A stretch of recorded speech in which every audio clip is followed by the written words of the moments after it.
for those we love. So lang tayo nagpe-pray, ano po? Pero kadalasan po yung mga prayer po natin is unacceptable to God.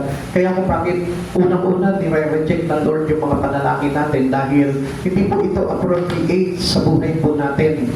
At ang gusto ng Lord, unahin muna yung mga bagay na dapat natin matutunan bago po yung mga personal na bagay lamang po sa buhay natin.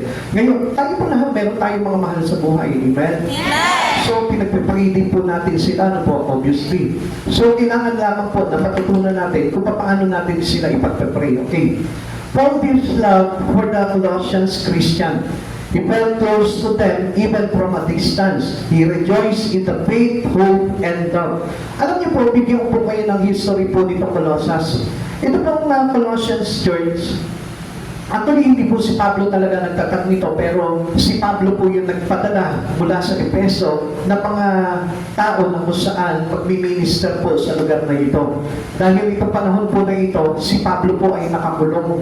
Siya po ay nakapiit po siya sa lugar ng Roma. So, tignan niyo po, ganito po yan. The problems in Colossians, especially in chapter 1, is the rising trend of false teaching, often called the Colossian heresy, that were leading believers away from the truth. So marami po mga nagtuturo doon sa kanilang mga huwad na katuruan at pinabubulaan yung mga katotohanan. Katulad din po ng panahon po natin ngayon. Kaya siguro tayo po, nasanay tayo sa mahabang panahon na hindi natin alam kung ano yung katotohanan talaga. Na meron dapat ang isang katulad natin para maligtas. Let's say, halimbawa, katulad na lamang po yan. Tayo po minsan nasanay na lamang po tayo nung about religion, ano po, na nagsisimba tayo, okay na lahat. Pero without knowing anything about the Lord God. Basta alam lang natin, Jesus is my Savior, siya yung nagpapako sa cross, siya yung salvation ko. Minsan ganun lamang po yung pagkakaalam natin. Pero kailangan natin ng deeper knowledge pagdating po sa mga bagay sa Panginoon. Paul wrote this letter to a church he had never visited, aiming to correct arising heresies by emphasizing the supreme divinity and sufficiency of Jesus Christ. So pinapakita ni Pablo dito yung pagiging supreme ng ating Panginoong Jesucristo na si Jesus Christ lang ay sapat na sa buhay po natin. At ang tinatawag po ito, isa po ito sa apat na tinatawag niya sa kasulatan po sa Biblia. Ito po yung isa sa tinatawag niyang prison epistle, kung saan sinulat ni Pablo nung siya ay nandun pa sa kulungan. Yung po isa na po niya, yung Pilipos, yung pong Efeso, at yung pong Pilimon. So, yan po apat na yan po yung isinulat niya during his time in prison. So, kaya nga, pinakita pa rin dito ni Pablo, even though he was in prison in Rome, ang ginagawa niya pa rin, yung pagmamalasakit niya sa mga taga-Colossus, nandun pa rin, by praying for them, by writing to them, para ma-encourage lamang po siya. Sa ating nga po, mapalad po tayo eh. Dahil tayo, personally, nag-gather po tayo dito for Bible study, para turuan tayo, para lumago tayo sa pananampalataya. Si Pablo, nakakulong siya. Ang hirap ng kalagayan niya. Nagpapadala lamang po siya ng letter para i-encourage at turuan pa rin ang mga taga-Colossus. Tingnan niyo po ito. Paul shared his prayer for those whom he loved. Tinuro po sa ating dito ni Pablo kung paano natin ipapanalangin yung mga mahal po natin sa buhay. Commonly, kapag nag-pray po tayo sa mga mahal natin sa buhay, Lord, yung anak ko gusto ko makagraduate, Lord, yung anak ko gusto ko mag-promote siya sa trabaho, Lord, yung kabuhayan namin gusto ko masenso kami, mag-prosper kami, Lord, gusto ko ng bagong bahay. Ganyan po tayo manalangin sa Panginoon. Pero that is not a good prayer na maibibigay po natin sa mga mahal po natin sa buhay natin. It is easy to say, I'll be praying for you. Napakadali po niya, no? Sige, sister, ipagpapray kita. Ipagpapray ko yung kalusugan mo. Ipagpapray ko yung tahanan mo. There was a specific telling them how he prayed. Tinuturo ngayon sa atin ni Pablo kung paano tayo mananalangin. Okay, how Paul prayed for whom he loved. Paano po ba si Pablo pinag-pray niya yung kanyang mga pinamahal? Una, Paul prayed that they would know God's will. Dapat tayo, kung may mga mahal tayo sa buhay, dapat na ipag-pray natin, Lord, gusto ko na malaman nila yung kalooban mo. Ibinundalangin ko sa iyo na maunawaan nila at malaman nila yung iyong kalooban. Sabi po na verse 9, filled with the knowledge of His will, Sabi po dito, Colossians chapter 1 verse 9, kaya't mula nang marinig namin ito, patuloy namin idinadalangin sa Diyos na sana'y ipaunawa niya sa inyo ng lubusan ang kanyang kalooban. Napakahalaga ng kalooban ng Panginoon. And without knowing the will of God, kung hindi natin alam yung kalooban ng Panginoon, we cannot enter the kingdom of God. Hindi tayo makakapasok sa kaharian ng Diyos. Kung sa pagkakakala natin, nagsisimba lang tayo, nagpapray lang tayo, gumagawa lang tayo sa Panginoon without knowing the will of God, nang hindi natin alam yung kalooban ng Diyos, hindi pa rin po tayo ganap na maliligtas. Now, tingnan po natin ano po. See how important this prayer was to Paul. Kasi gusto talaga ng Panginoon na kapag tinanggap mo si Yesu Cristo sa buhay mo, malaman mo kung ano yung gusto ng Panginoon. Kaya nga, yung will ng Lord is the Word of God.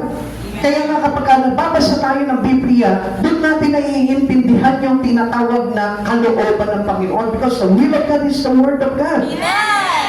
See how important, sabi po dito, see how important this prayer was to Paul. He could have prayed that they would not be persecuted. Pwede niyang ipanalangin yung mga mahal niya sa buhay na, Lord, huwag niyo man po idaan sila sa pag-uusig. Ano pa sabi po dito? He could have prayed that they would prosper. Lord, please, ibigay mo po sa kanila yung kasaganahan. Parang gano'n, ano po? And then, he could have prayed that they would gain political power. Gusto niya yung parang nagtatagumpay ka, nagiging makapangyarihan ka. Gano'n po tayo, pero hindi yun yung gusto ni Pablo na ituro sa ating panalangin. Knowing God's will was more important than any other of this. Mas higit pa po yung will ng Lord kesa dito sa mga nabanggit na ito. Higit pa yan doon sa panalangin mo, Lord, ingatan mo yung kabuhayan ko. Palaguin mo yung negosyo ko. Lord, gusto ko makapagtapos yung anak ko. Gusto ko maging valedictorian siya. Gusto ko maging top siya sa school. Higit pa po itong bagay na ito na pinapanalangin ni Pablo na patutunan natin ng higit yung kalooban ng Diyos sa buhay po natin. Ano po ba yung halaga ng kalooban ng Diyos? Katulad po na sinabi ko po sa inyo, we cannot enter the kingdom of God kung hindi natin alam yung kalooban ng Diyos. Sabi po dito, it is important that we know the will of God because it will put us in eternal life through the Lord Jesus Christ. So, sa madaling salita, kung hindi mo talaga lubusang kilala yung kalooban ng Panginoon, hindi tayo papapasukin doon sa kaharian niya. Dahil kailangan po talaga na masunod yung kalooban ng Kristo Jesus sa buhay po natin. Kaya nga sinabi rin po ito sa aklat po ng Mateo 7 verse 21, hindi lahat ng tumatawag sa akin, Panginoon, Panginoon ay papasok sa kaharian ng langit, kundi ang mga taga-taong sumusunod saan? Sa kalooban ng aking Amang nasa langit. Ano sabi po dito? They are believers to Christ Jesus. Sila po'y tumatawag sa pangalan ng Panginoon. But still, anong sabi po dito? Hindi sila papapasukin sa kaharian ng langit. Bakit? Kasi hindi sila sumusunod saan? Sa kalooban ng aking Amang nasa langit. Kaya nga kung hindi po natin ipapamuhay yung tinatawag na words of God, because this is the will of God, ay dahil hindi tayo makakapasok doon.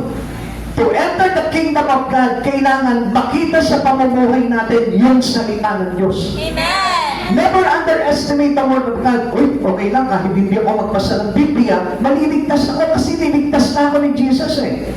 No, paano mo marirealize o paano mo gagawin yung bagay na nararapat kung hindi po natin babasahin ang Biblia? Ako ni, halimbawa, binigyan kita ng kotse, ano po? Eh, yung pala hindi ka marunong mag-drive. Paano mo na yung gagawin at i-enjoy yung iyong sasakyan nang hindi ka marunong mag-drive? It is nonsense. Kukuha ka ng driver, tapos papayaran mo yung driver, magpapagasolina ka pa, para kung walang sasakyan. Amen? Naiintindihan po natin? So it is useless. Meron kang brand new na sasakyan, pero hindi ka marunong mag-drive. Ngayon, aarkila ka ngayon na magdadrive nun, babayaran mo siya, at tapos magpapagasolina ka pa, para ka na lang nag-commute din. Amen? Amen. So what I mean here, Kilala mo si Jesucristo, pero hindi mo alam yung kanyang mga pinag-uutos, hindi mo alam yung mga bagay na kagustuhan niya, kalooban niya, paano natin mai-enjoy yung salvation in Christ? Amen? Kaya nga, yung salvation, it is by the grace of God. Kaya nga, ang gagawin na lamang po natin, mamuhay tayo ng ayon sa kalooban ng Diyos. Pero na lamang po yun. Tingnan niyo po, napakadali na lamang po. Pag sinabi ng Lord, mag-Bible study ka, go in the Bible study. Kalooban ng Diyos yun. Pag sinabi ng Lord, gusto ko yung consistent na pag-church mo, mag-church ka, kalooban ng Diyos yun. Amen? Ngayon, kalooban po ba ng Diyos kung halimbawa sabihin mo, hindi mo na ako mag-church next Sunday?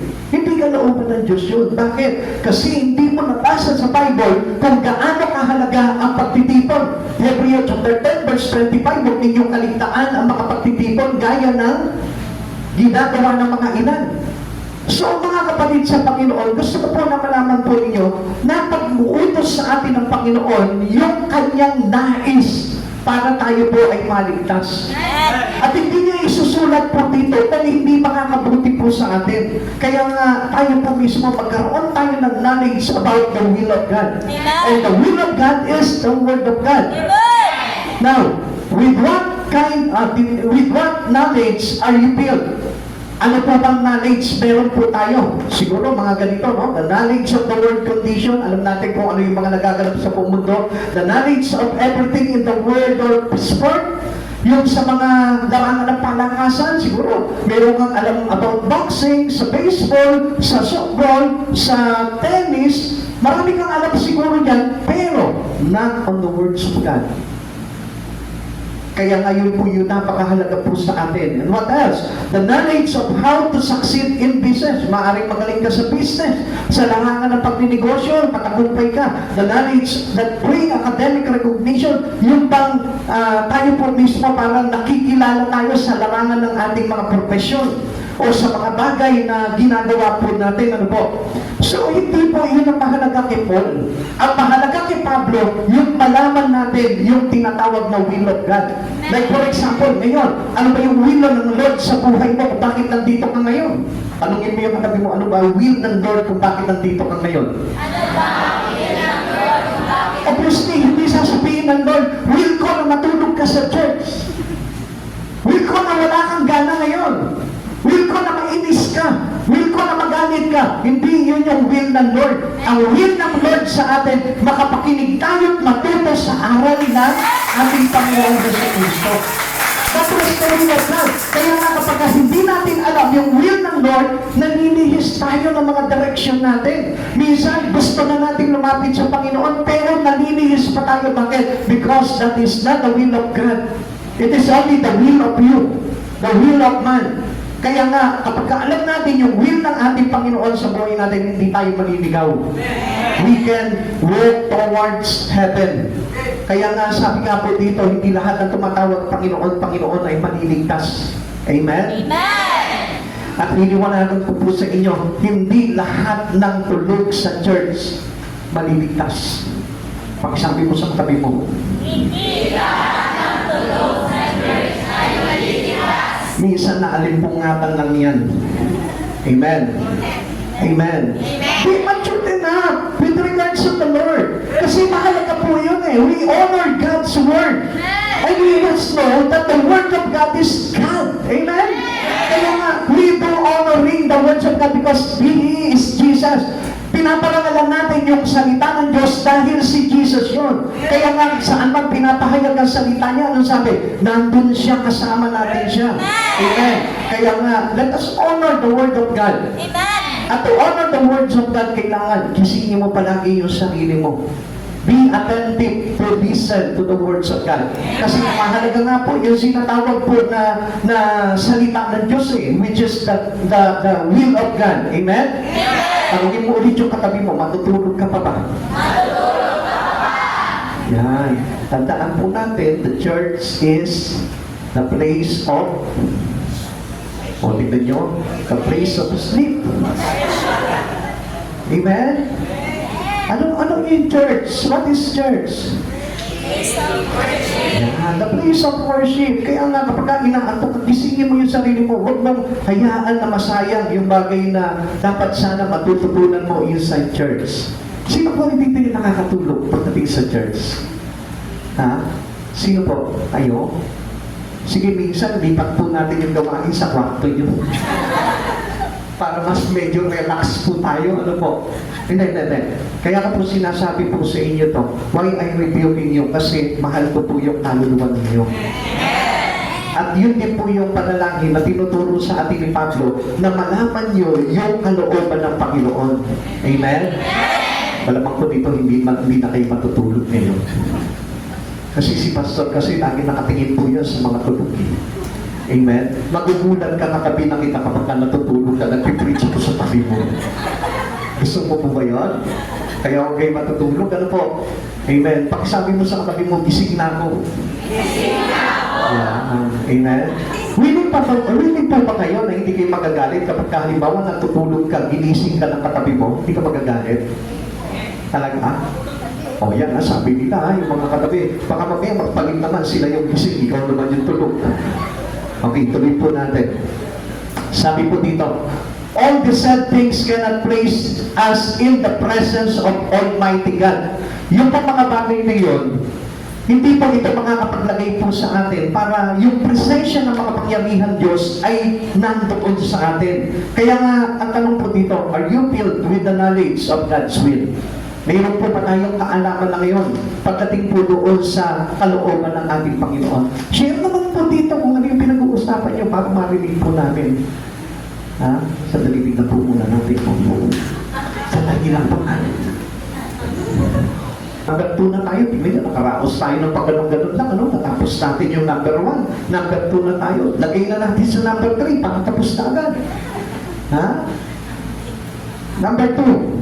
Paul prayed that they would know how to walk. So, kailangan din po natin matutunan kung paano po tayo mamumuhay. Yung paglakad na ito, napakahalaga po yan sa bawat isa po sa atin. Dahil meron po mga Kristiyano, they don't know how to walk with God. Hindi nila alam kung paano ba yung pagiging Kristiyano po talaga. Basta alam nila, pumapasok lang sila sa church, Christian na po sila.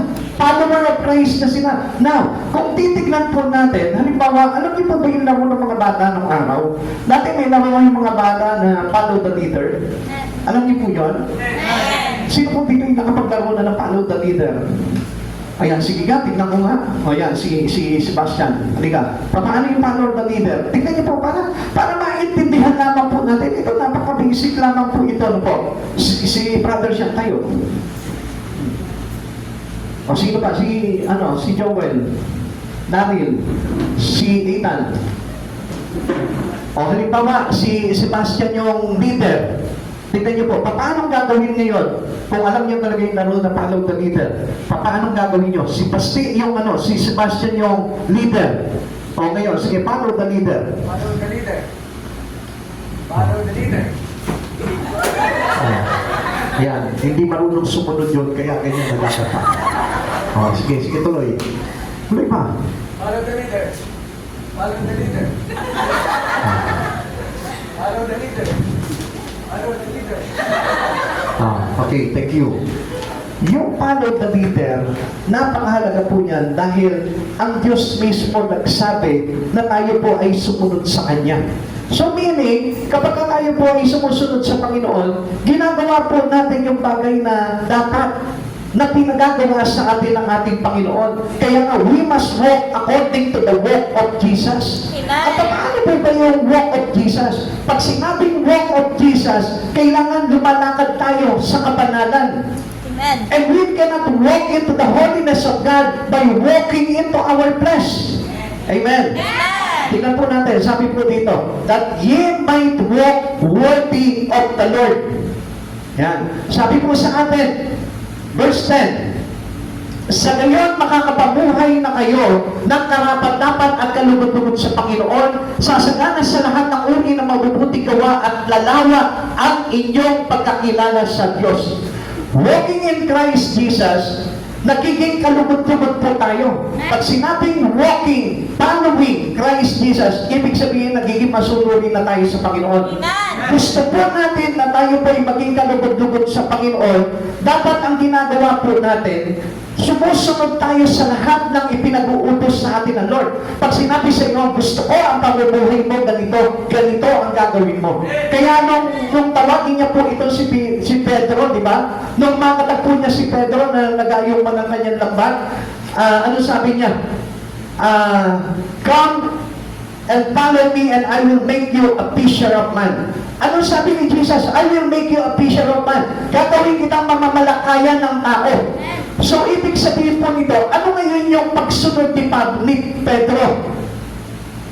Mamalakayan ng tao, mangingisda ng tao. Amen? Dati, mangingisda siya ng isda. Tapos, nung tinawag siya ni Jesus, to following Jesus, ang sabi ni Jesus kay Pedro, gagawin kitang mamamalakayan ng tao. So, ibig sabihin, from fisher of fish, naging fisher of men siya. Amen? So, nagkaroon ng pagbabago yung buhay niya. Ibig sabihin po nito, tayo din po mismo, kailangan magkaroon ng pagbabago yung pamumuhay natin. Dati nabubuhay tayo dito sa dagat ng sanlibutan. Ngayon, ano sabi ng Lord? When we following Christ Jesus, nabubuhay na tayo sa mga bagay na mayroong kinalaman sa ating Panginoong Jesucristo. This is our lives today. Ito yung pamumuhay sa Espiritu ng ating Panginoon. Never walk in your flesh. Walk into the Spirit of God. At kapag tayo po ay natuto na po tayo lumakad sa Espiritu ng ating Panginoong Jesucristo, makikita po natin kung ano na po yung bagay na lakad at pamumuhay po natin. Nagkakaroon na po ng development po yun. Nagkakaroon na po tayo ng pagbabagong buhay. Amen. Kaya makikita mo, easily nakikita mo, there is changes happens to a person. Kaya, if we notice, makikita po natin, ang dami mga Kristiyano hindi nagbabago. Matagal na sila mga Kristiyano, pero wala pa rin pagbabago. They don't yet read their Bible, they don't yet pray, hindi pa rin po sila nagba-Bible study, hindi pa rin po sila nakikipag-fellowship. Ang daming bagay na hindi pa rin po nila nagagawa. Kasi bakit? Kasi hindi pa rin po sila namumuhay doon sa pamumuhay na gusto ng Panginoon na mangyari sa kanilang buhay. Kaya tandaan po natin, kung ano yung bagay na pinagagawa sa atin ng Lord, yun yung dapat na mag-manifest sa buhay po natin. Now, we are now followers of Jesus. Kapag followers of Jesus na tayo, nagiging kalugod-lugod na po tayo. At sumasagana na po tayo sa lahat ng uri ng mabubuting gawa. Ano yung mga mabubuting gawa na yun? Yung ating pag-aakay, yung ating pag-Bible study, yung ating pag-share ng words of God, yun yung mga bagay na mabubuting gawa. Hindi lang yung pagtulong sa kapwa, hindi lamang yung pagbibigay, hindi lamang po yung mga bagay na yun, kundi yung mabubuting gawa na inilaan sa atin nung tayo pa lang ay bago likhain ng Panginoon, nakadesign na yung buhay natin doon. Amen?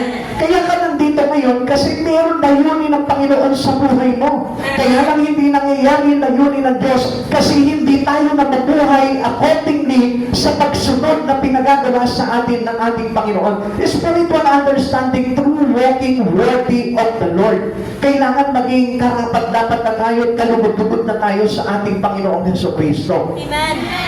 Sabi po dito, spiritual understanding teaches how to walk worthy of the Lord. Yun na po yung kailangan lakad natin. Yun na po yung kailangan na pamumuhay po natin. Paano po natin makukuha yung spiritual understanding natin? We gain spiritual understanding through prayer. Number one, kailangan tayo nananalangin na. Kailangan persistently yung panalangin po natin. Hindi na po tayo tinatamad sa panalangin. We gain spiritual understanding through Bible study. Kaya sabi ko nga po sa inyo, mahalaga yung Bible study. Kung tatakihan niyo yung Bible study, hindi tayo magkakaroon ng lubos na kaunawaan sa mga bagay na itinuturo sa atin ng Panginoon. And what else? We gain spiritual understanding through worship. Yung marunong na tayo sa sumamba, hindi lang yung nakatayo tayo. Kundi dapat marunong na tayong umawit sa Lord. Marunong na tayong sumayaw sa Lord. Marunong na tayong magtaas ng kamay. Marunong na tayong magpuri to adoring God in our lives. Amen. And we all know, alam nga po natin kung paano natin gagamitin yung labi natin sa pagpupuri sa Panginoon. Amen. Kaya nga nakikita nyo yung mga dati, no? Yung mga sinasabi nila, dati nagmumura ako, ngayon, magaganda na yung sinasabi ng salita ko. Dati sinungaling ako, ngayon, nabago na. Why? Because of your worship. Amen. And that was his spiritual understanding. Nauunawaan natin, kaya nagkakaroon na ng changes sa buhay natin. We are now walking into the Spirit of God. Amen. Kaya tandaan po natin, if we allow God in your life, matututunan mo yung pamumuhay sa Espiritu. At huwag natin ipipilit yung dating pamumuhay natin dahil tayo nakipagkaisa kay Kristo, ay bago na nila lang. Wala na yung dating pagkatao natin. Sabi po dito in the Bible, prayer, the words of God, and worship are the foundational pillars of faith. Yun po yung kumbaga parang sandigan natin yung ating pananampalataya. They connect you directly to God, reveal His will, and transform your daily life by providing strength, peace, and spiritual growth. May pagbabago na. Amen. Nakakaunawa na. Amen. Hindi na po yung parang mga pa rin. Ano ba yung sinasabi ni Pastor? Hindi ko naman maunawaan yung kanyang mga tinuturo. Kaya hindi natin naunawaan because we have no desire to follow Jesus. Amen. And we are not turning back. Di ba? Natandaan niyo yung kanta na yun? Paano yun? I want to follow. Paano yun? Yung kanta na yun? I have decided To follow Jesus. Hindi, wala sa taon mo. I have decided to follow Jesus. I have decided to follow Jesus. No turning back. No turning back. Di ba? Yung parang ganun, di ba? Kapag tayo sumusunod na tayo sa Panginoon, wala nang atrasan. Hindi na tayo babalik doon sa dating pamumuhay natin, kundi we develop a new life living in Christ Jesus. Kapag sa Panginoon, marami po sa inyo nagtataka, ano ba itong mga sinasabi ni Pastor? Bakit parang pinagpuwersa yata tayo ni Pastor? No, actually, that is not force. It is a lesson for us by God. Tinuturuan tayo ng Panginoon para tayo po mismo matuto tayo sa pamumuhay na panlangit. Amen? Sabi sa aklat ng Kolosas, sabi niya gano'n, nakatuon na dapat yung ating mga paningin sa mga bagay na panlangit. Kaya nga po, dapat na tayo po lahat ay nagsisikap tayo sa mga bagay na banal. Amen. Kaya po dito, napakahalaga po talaga ng tinatawag na prayer, words of God, and worship. Para na sa ganun, kapag tayo po, dumating po sa atin yung mga pagsubok sa buhay, yun din po yung gagamitin po natin. Kaya sabi sa atin ng Philippians chapter 4, verse 6 to 7, huwag kayong mabalisa tungkol sa anumang bagay. Sa halipingin ninyo sa Diyos ang lahat ng inyong kailangan sa pamamagitan ng panalangin may pasasalamat. At ang kapayapaan ng Diyos na hindi kaya maunawaan ng tao ay siyang pag-iingat sa inyong puso at pag-iisip dahil sa inyong pakikipag-isa kay Kristo Jesus. So alam niyo po ba, yung anxiousness, yung ating kapalisaan, yan yung nagtutulot sa atin ng tinatawag na spiritual growth block. Amen? Yun yung umaharang sa spiritual growth natin. Amen. Dahil ang dami natin mga iniisip, ang dami nating inaalala, ang dami natin mga parang kapalisaan sa buhay natin sa araw-araw. Kaya nga, ang sabi ng Lord sa atin, walk in the Spirit and never give way to the flesh. Amen. Gusto ng Lord na mabuhay tayo sa Espiritu. Kasi sa Espiritu may pagtitiis. Sa Espiritu mayroong fulfillment. Sa Espiritu mayroon po tayong tinatawag na contentment in life. Kaya kung papansinin po natin dito, hindi ka na mapapalisa because you know that Jesus is having in your life. Nandito na si Jesus eh. Lahat ng kailangan mo, with Christ Jesus, you have everything. Meron ka na ng lahat ng bagay. At yun yung pamamahay ng worthy of the Lord. Now, tingnan po natin. What is meant by walking worthy of the Lord? Ano po ba talaga ang ibig sabihin po nito? Una, it is the walk in the Spirit. Yung lumalakad na tayo sa Espiritu ng Diyos. Paano po ba natin malalaman na tayo po'y namumuhay na sa Espiritu ng Diyos? Katulad po na sinabi ng Galatians chapter 5 verse 16. Sinabi ko sa inyo, mamuhay kayo ayon sa Espiritu at hindi ninyo pagbigyan ang pagnanasa ng laman. So kung mapapansin po natin, Lahat tayo dapat dumakad sa Espiritu. Do not give way to your flesh. Paano po ba yun? Minsan inuuna natin yung flesh kasi sa Espiritu. Pag may gagawin tayo, yung flesh muna. Pero yung sa Espiritu, hindi natin ginagawa. Pag may sinabi sa atin ng Panginoon, later na lang, Lord, kasi marami akong gagawin ngayon. Ganyan po ang kalagayan ng isang tao. That's why, hindi tayo makalakad sa Espiritu ng Panginoong Jesucristo at kailanman hindi tayo nagiging kalulugod sa Panginoon. Unahin natin ang Panginoon sa buhay natin. Make God first into your life. Put God first into you. Amen. Make Jesus the center of your living. Amen. Dapat siya yung sentro ng pamilya mo, sentro sa trabaho mo, sentro sa lahat ng ginagawa mo. Para nang sa ganon, tayo ay makalakad into the Spirit of God. Ano pa sabi po dito? What is meant? To walk worthy of the Lord. It is to walk in love. Yung tayo po ay mayroon talagang paglakad ng may pag-ibig sa ating Panginoong Jesucristo. Sabi ng Efeso chapter 5 verse 2, mamuhay kayo na may pagmamahal tulad ni Kristo dahil sa Kanyang pagmamahal sa ating inialay niya ang kanyang buhay bilang mabangong alay at handog sa Diyos. Alam niyo kung bakit hindi natin magawa maglingkod? Sino dito yung gusto maglingkod sa Panginoon? Pero hindi niya magawa. Taas ang kamay. Honesty. Sino yung gusto maglingkod sa Panginoon pero hindi niya magawa? Yung pag-church, hindi pa paglilingkod sa Panginoon yan. Ha? Baka mamaya, akala nyo, naglilingkod ako sa Lord kasi nag-church na ako. Never. Hindi po yun. Ang paglilingkod talaga sa Panginoon, pagbibigay ng buhay. Katulad ng sinabi dito, inialay niya ang kanyang buhay bilang mabangong alay at handog sa Diyos. Sino dito yung gusto maglingkod sa Panginoon? Pero hindi niya magawa. Parang alangan po tayo tumaas. Sige, wag po kayo mahiya. Yung parang dinidesire mo na gusto ko maglingkod sa Panginoon, kaya lang hindi ko magawa eh.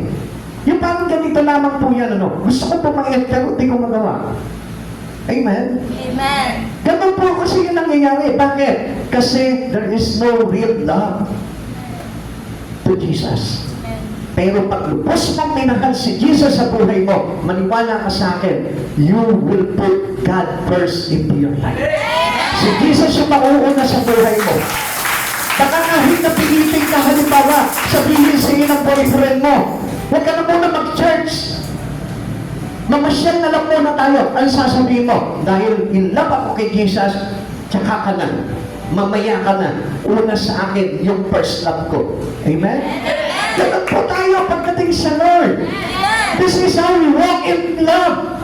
Na kailangan talagang totoong in love ka kay Jesus. Kasi hindi mo iiwanan yung mga secondary things in your life at ipa-priority mo yung first things in your life, which is Christ Jesus. Kaya marami po, si Jesus optional lang sa buhay po nila. Parang pagpipilian lang, uunahin ba kita o hindi? May doubt pa rin sila na unahin ng Diyos sa buhay nila. Kaya nga kapag halimbawa may gagawin sila, ang Diyos mamaya na. Ibig sabihin yun, that is not in love with Christ Jesus. It is in love with the Word and not in Christ Jesus.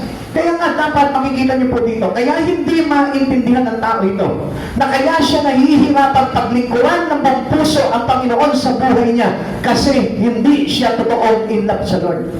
Maaring mahal niya ang Lord. Nasasabihin niya, kahit hindi ako nag-church, kahit hindi ako naglilingkod sa Panginoon, mahal ko ang Diyos, nasa puso ko siya. No! Hindi ganun yun. Na kahit sa larangan ng pag-ibig ng tao, hindi rin papasa yung ganun bagay. Amen. Pero pwede ba halimbawa, mahal ka ng asawa mo, pero hindi ka pinapalikan, hindi ka inuurian? May boyfriend ka, mahal ka ng boyfriend mo, pero ang sabi sa iyo ng boyfriend mo, ayoko kitang makita, ayoko kitang makasama. Mahal po ba yung tawag po doon? Ang nagmamahal, nag-aalay ng buhay at nag-iiwan ng mga bagay-bagay sa buhay niya para sa kanyang dakilang minamahal. Amen. Amen. Kaya nga, hindi mahirap paglingkuran ng Panginoon kung talagang lubos na nagmamahal tayo sa Panginoon. At ikatlo, paano po ba, anong ibig sabihin po ng tinatawag na worthy walk in the Lord? Sabi po dito, it is to walk as children of light.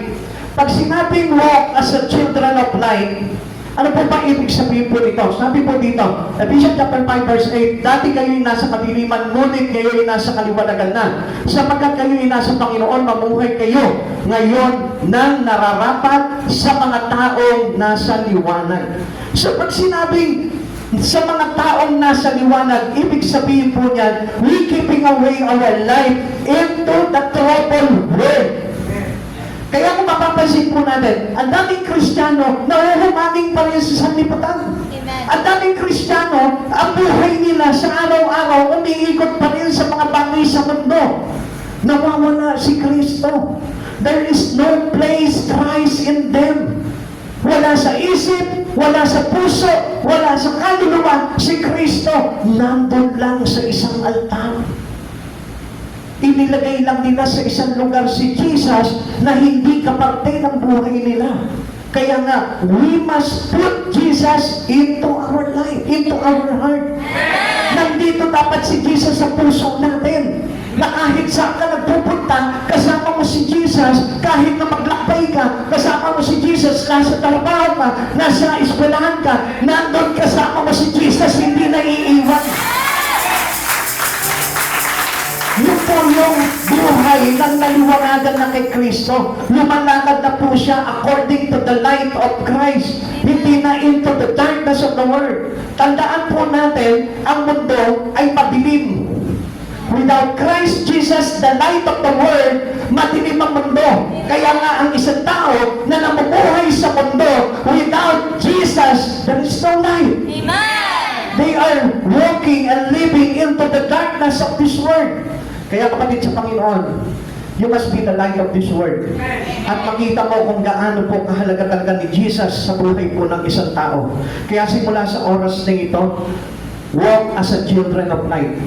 Kailangan na tayo po'y lumalakad na po na bilang mga anak ng kaliwanagan. Amen. Kaya mga kapatid sa Panginoon, huwag niyong paghinayangan yung paglilingkod sa Lord.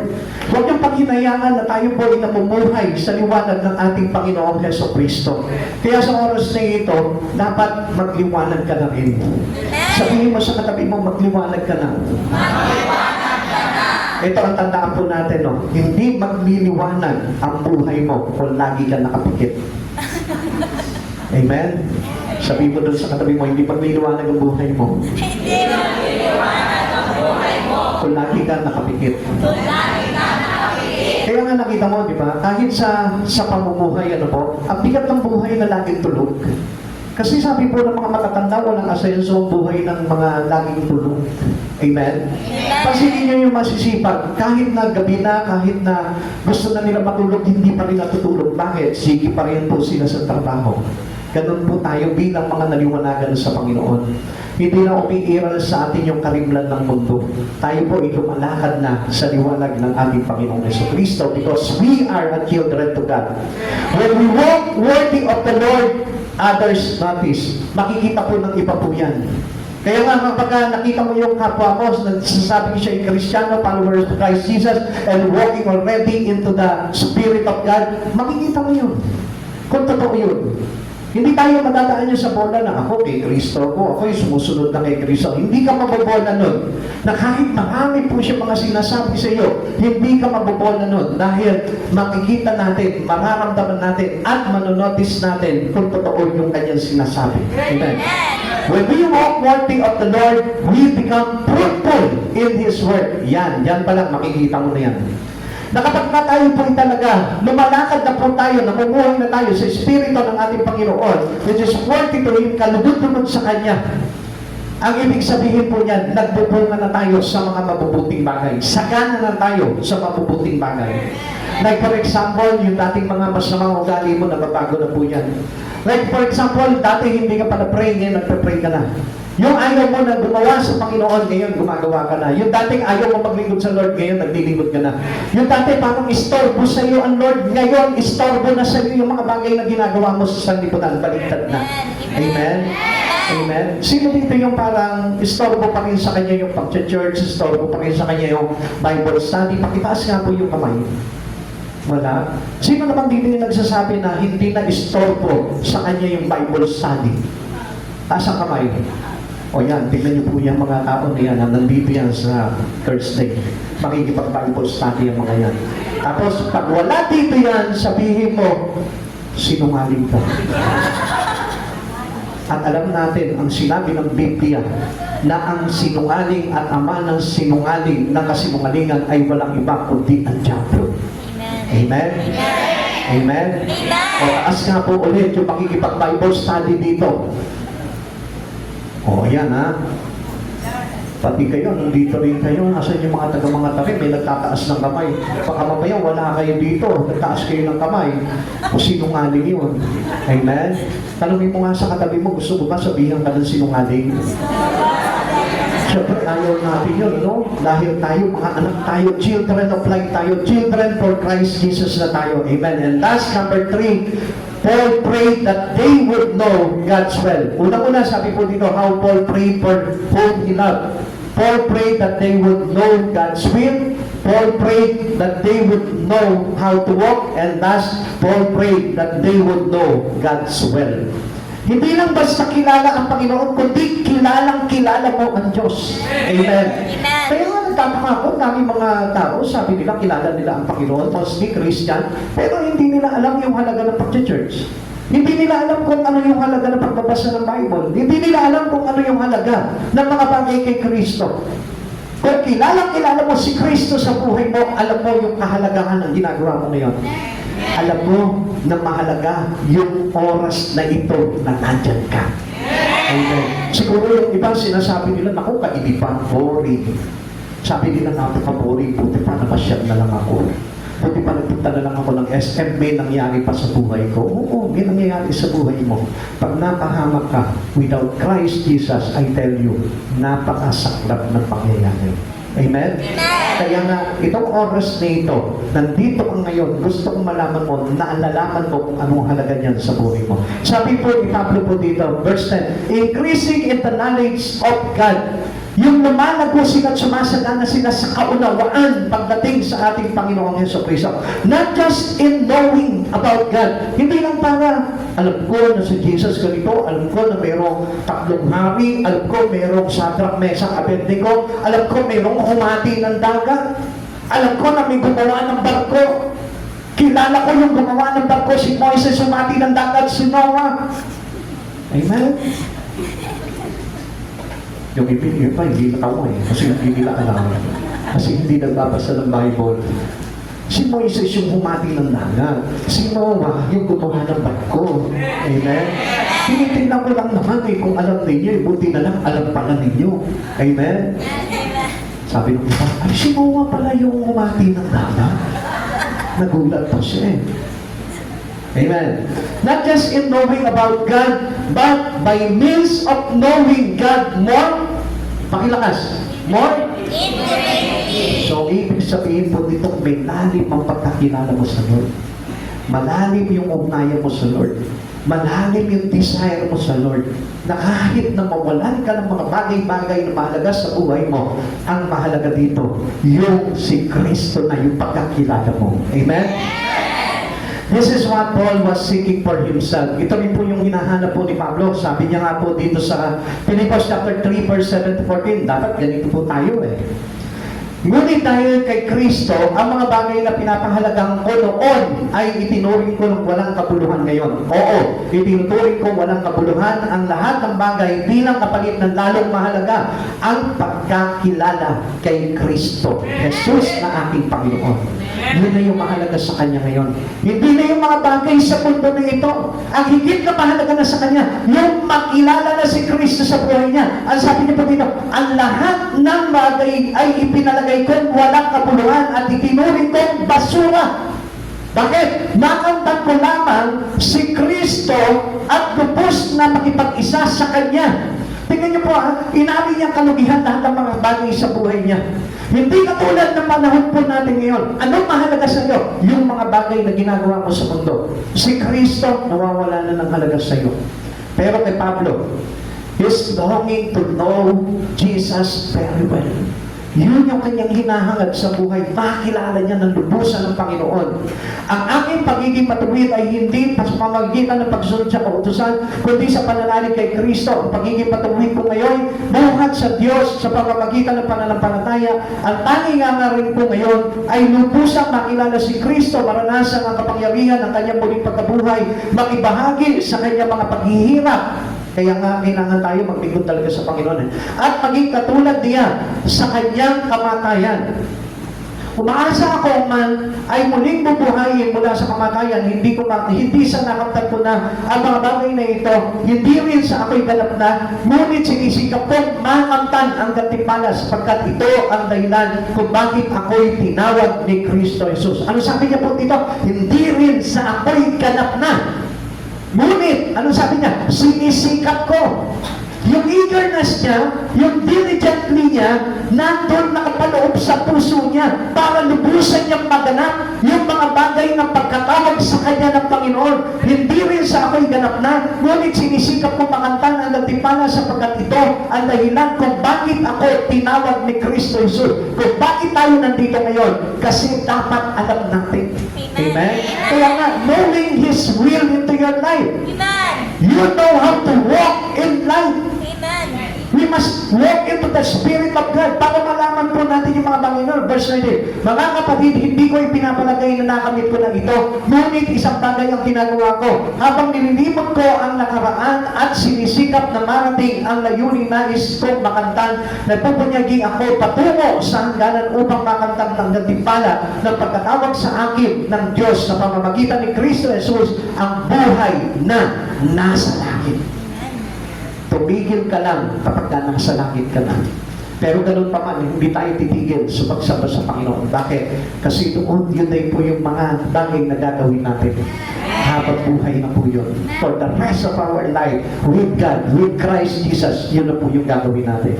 Kaya kung halimbawa, tinatawag tayo, no? Tinatawag tayo sa mga bagay sa paggawa sa Panginoon, hindi tayo talaga pwede doon. Kapag halimbawa, no, tinatamad ka, tinutulugan mo lang yung mga bagay pagtungkol sa Panginoon, hindi talaga tayo pwede doon. Kasi ang talagang tatanggapin ng Lord doon, yung talagang may kagalakan, talagang nagsisikap na magawa niya yung mga bagay na pinagagawa sa Kanya ng ating Panginoon. Knowing God well should be our goal. Yun yung sinisikap natin.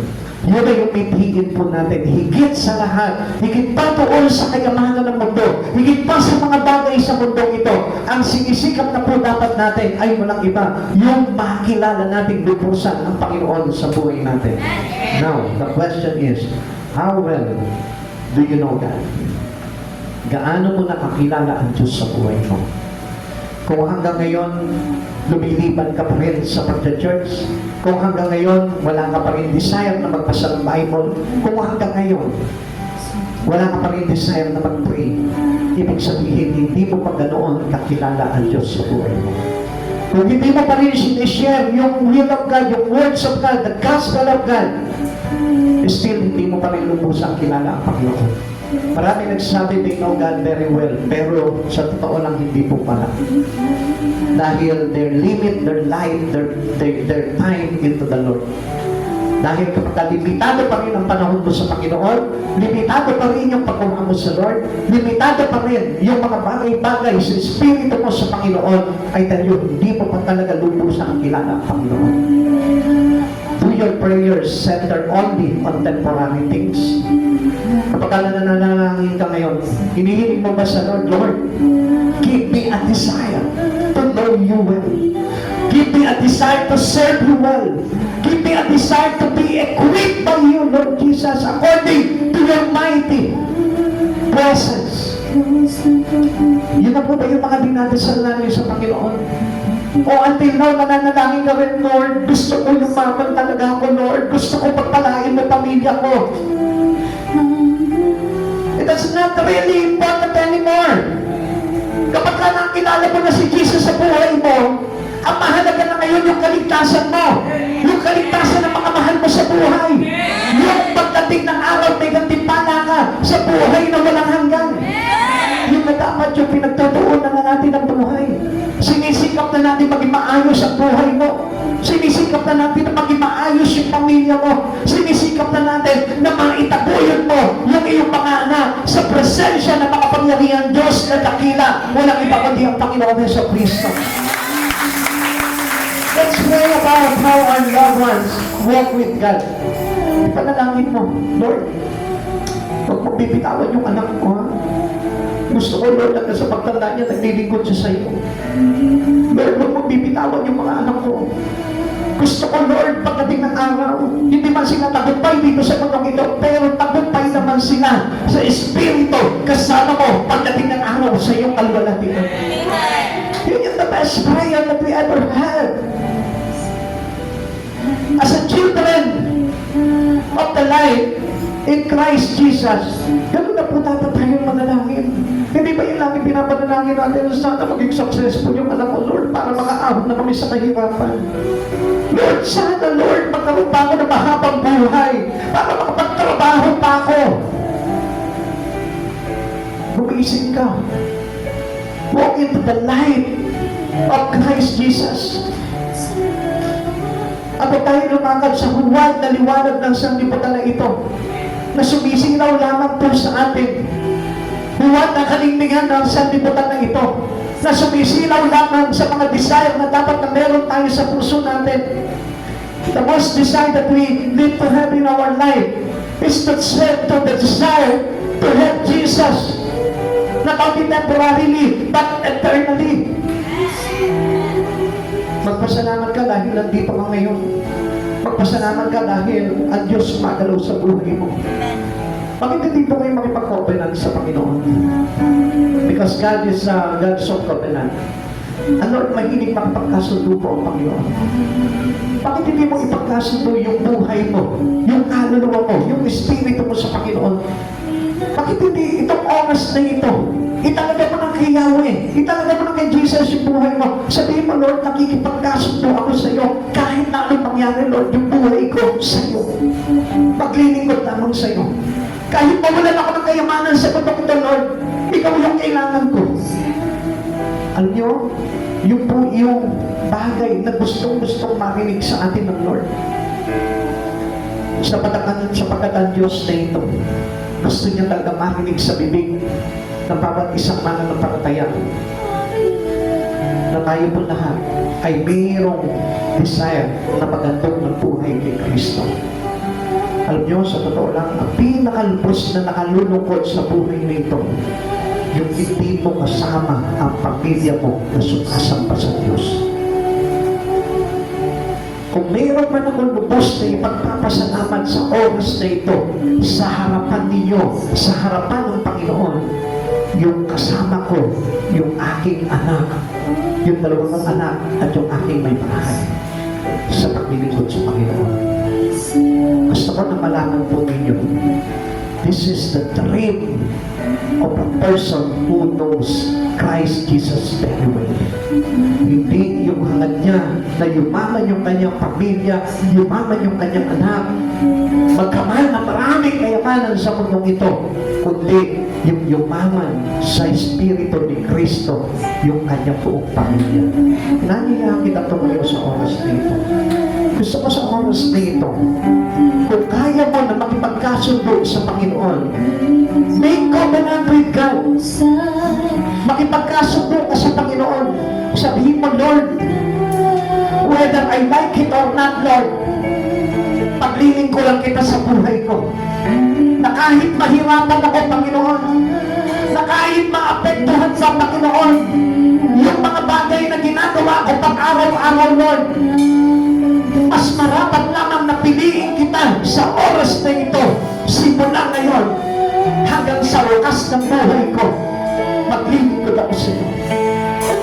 Alam niyo po ba, isa po ito sa prayer po namin dito sa church na ito, ng Kalasyaw.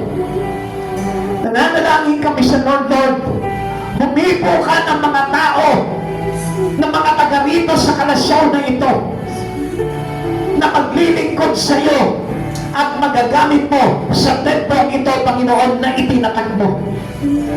Lagi namin iniiyak sa panalangin po namin yan.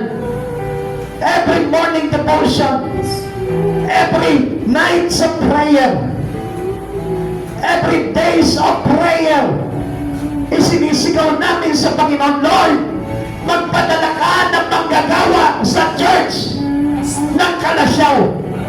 Katulad ng ginawa mo dito sa church ng mga takip. Lagi namin iniiyak yan. Alam ng Panginoon yan. Isinisigaw namin sa Lord, gamitin mo, Panginoon, si ganito.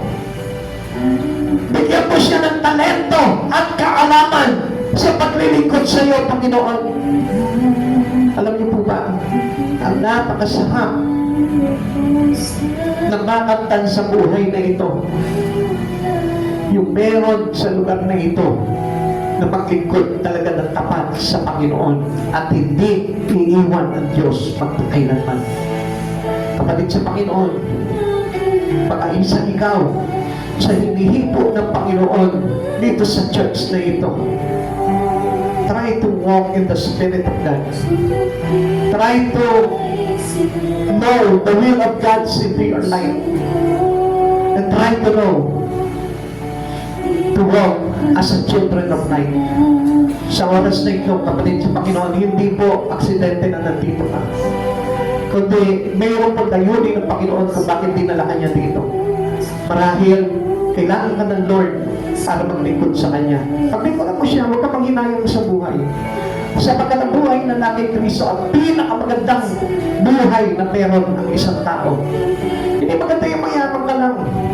Hindi maganda yung nakatapos ka lang. Pero wala si Kristo sa buhay mo. Hindi maganda yung meron ka magandang negosyo, magandang trabaho.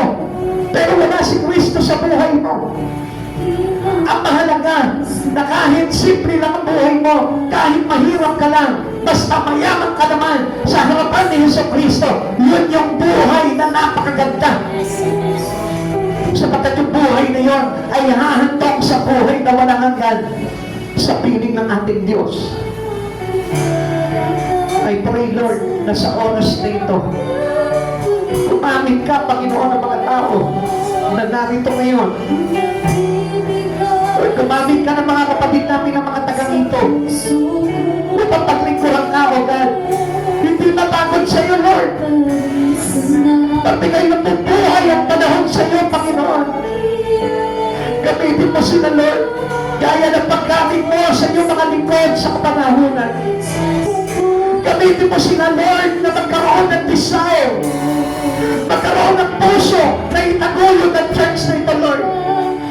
We are only an instrument of this church, Lord. Ginamit mo lang kami, mga taga-tarin, Panginoon, to extend the glory of you, Lord Jesus, in this place of Kalasyaw. Naniniwala ako, Panginoon, na mayroon kang inaabot sa lugar na ito, Lord. Na mayroon kang gagamitin sa lugar na ito, Panginoon.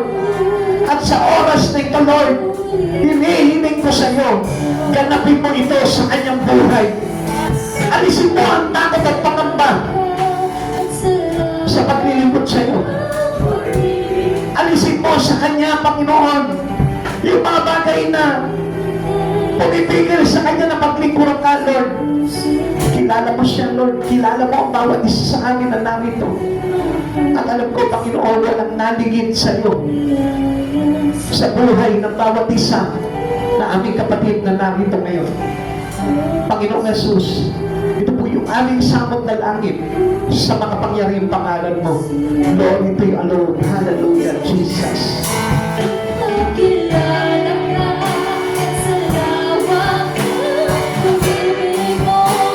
Yes, Lord.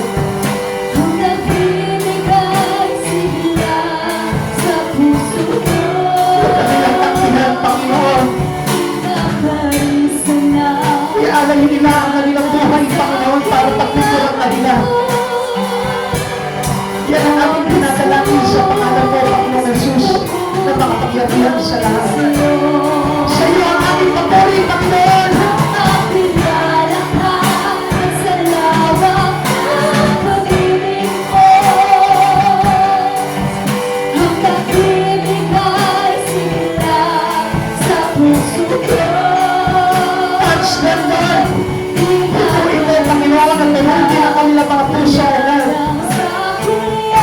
Sila matakot, Panginoon.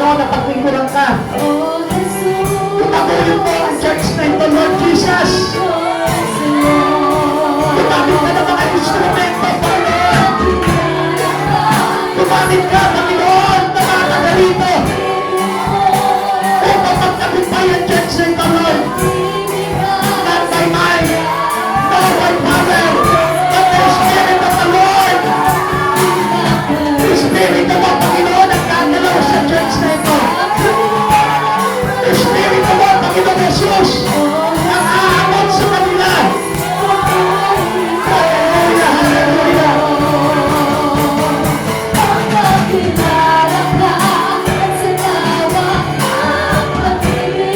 Yes, Lord! Yes, Lord! Ibinibig niyo yung words! Huwagin mo sila na mga tagalito! Huwagin mo yung mga nanay na nandito ngayon! Huwagin mo yung mga bata, Lord! Huwagin mo sila ng sobrang desire na paglingkuran na! Huwagin mo sila ng pagkainag sa iyo, Panginoon Jesus! Pagkainag sila sa iyo, God! Pagkainag sila sa iyo, Panginoon Jesus! Mauhong sila sa presensya mo, Panginoon! Mapatitila ang kalooban mo, Panginoon! Makilala ka mo ang lubos!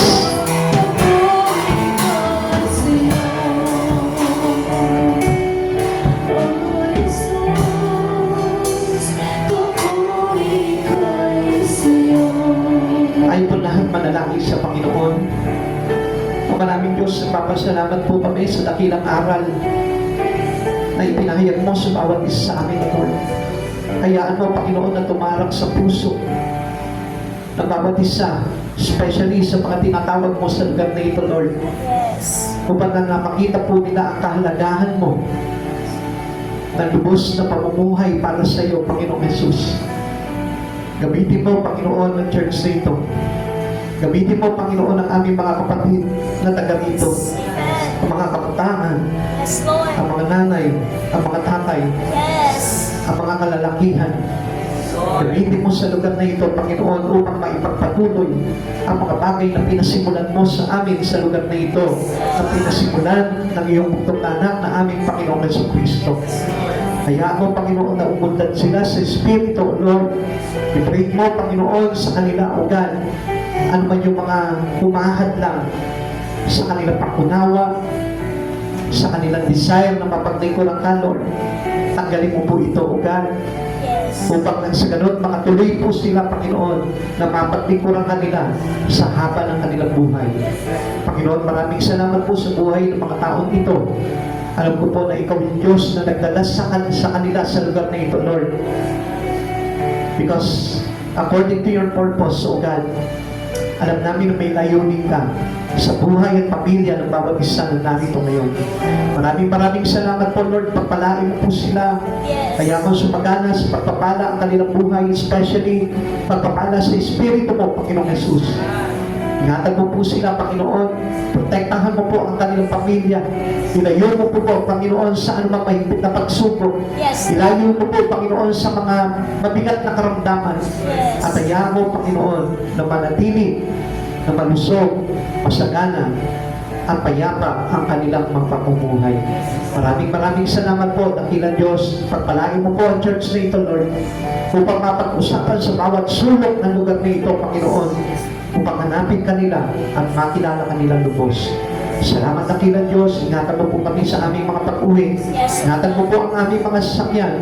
At maluwalhati mo po kaming ihatid, Panginoon, sa aming mga tahanan.